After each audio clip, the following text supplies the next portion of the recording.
திருக்குறள் மூலமாக உங்களை சந்திப்பதில் மகிழ்ச்சி. இன்று நான் கூற இருக்கும் திருக்குறள், அரண் எனப்பட்டதே இல்வாழ்க்கை அஃதும் பிறன் பழிப்பதில்லாயின் நன்று. அரண் எனப்படுவது என்ன? இல்வாழ்க்கை என்பது கேட்டால் அறம் தவறாமல் இருக்க வேண்டும். இல்வாழ்க்கையில் அறம் தவறாமல் வாழ்வது என்பது மிகவும் சிறந்த ஒன்று.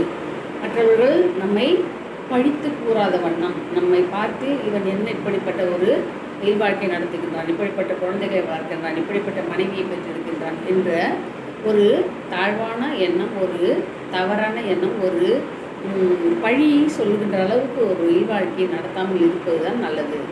அனைவரும் பார்த்து நம்மை இழிவாக பேசுமாறு இருக்கக்கூடாது. அப்படி இல்லாமல் உயர்வான வாழ்வையும் உயர்வான மக்கள் செல்வத்தையும் உயர்வான மனைவியையும் பெற்று வாழ்க்கையை மிக சிறப்பாக நடத்த வேண்டும். அப்படி வாழ்வதுதான் நல்லது. நல்ல மனைவி, நல்ல மக்கள், நல்ல உறவுகள், நல்ல எண்ணம், நல்ல செயல், நல்ல வழிபாடு, இவை அனைத்தும் உள்ளவர்களாக நாம் இருக்க வேண்டும். அதுதான் திருவள்ளுவர் அரண் எனப்பட்டதே இல்வாழ்க்கை.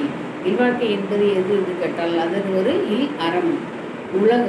தம்முடைய குடும்ப வாழ்க்கையில் ஒரு அரணை நாம் பின்பற்ற வேண்டும். அந்த அரண் இல்லை என்றால் அது இல்லறமாக இருக்காது, நல்லறமாக இருக்காது, வேறு மாதிரியாக இருக்கும். ஆகையால் நாம் அதை நல்லறமாகவும் பிறர் பழிக்கா வண்ணமும் என்னடா குத்திரம் பண்ணுறேன், என்னடா புள்ள வச்சுக்கிறான், அவங்களாம் எங்கண்டா கிடக்குறான் அப்படின்னு சொல்ல பேரக்கூடாது.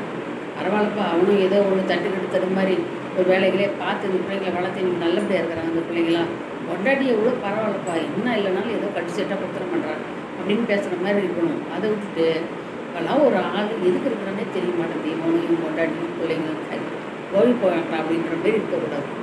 பழிக்கிற மாதிரி வாழற வாழ்க்கையோட நம்ம இறந்து போகிறது எவ்வளோ சிறந்தது. அதுதான் திருவள்ளுவர் நமக்கு சொல்லுங்கள். அரணப்பட்டது இல்வாழ்க்கை அஃதும் பிறன் பழிப்ப இல்லாதாயின் நன்று. நாளை வேறொரு திருக்குறள் சந்திப்போம்.